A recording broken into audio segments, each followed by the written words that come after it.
discuss with Emily Elizabeth Dickenson, American poet, who born in December 10th, 1830 and died 15 May 1886, was an American poet, little known during her life.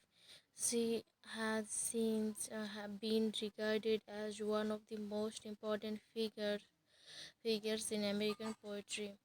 Dickenson was born in Amherst, Massachusetts, into a prominent family with strong ties to its community.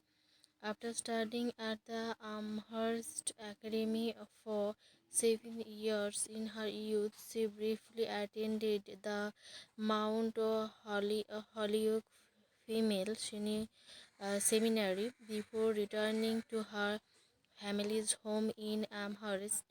Um, Evidence suggests that Dickinson lived much of her life in isolation, considered an eccentric by locals. She developed a penchant for white clothing and was known for her reluctance uh, to greet guests or later in life to even leave her bedroom. Dickinson never married, and most friendship between her and others depend entirely upon correspondence. While Dickinson was a prolific writer, her only publications during her lifetime were 10 of her nearly 1,800 poems and one letter. The poems published then were unusually edited significantly to fit conventional poetic rules. Her poems were unique for her era. They contain short lines, typically lack titles, and often use slant rhyme as well as unconventional capitalization and punctuation. Many of her poems deal with themes of death and immorality and two recurring topics in letters to her friends, and also explore aesthetics, society, nature, and spirituality.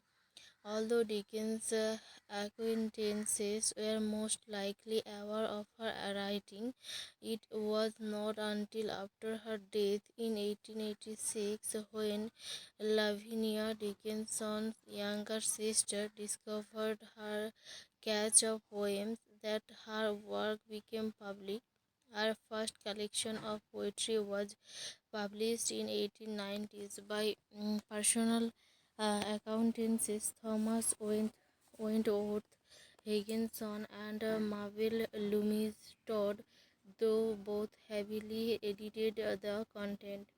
A complete collection of her poetry became available for the first time when scholar Thomas A. Johnson published the poems of Emily Dickinson in 1955.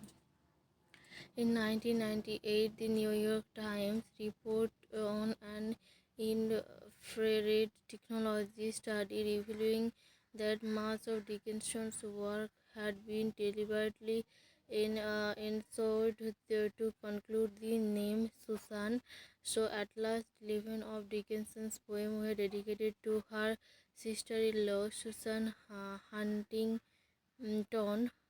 Gilbert Dickinson, and though all the dedications were obliterated, presumably by Todd, these edits work to ensure the nature of Emily and Susan's relationship, which many scholars have interpreted as romantic.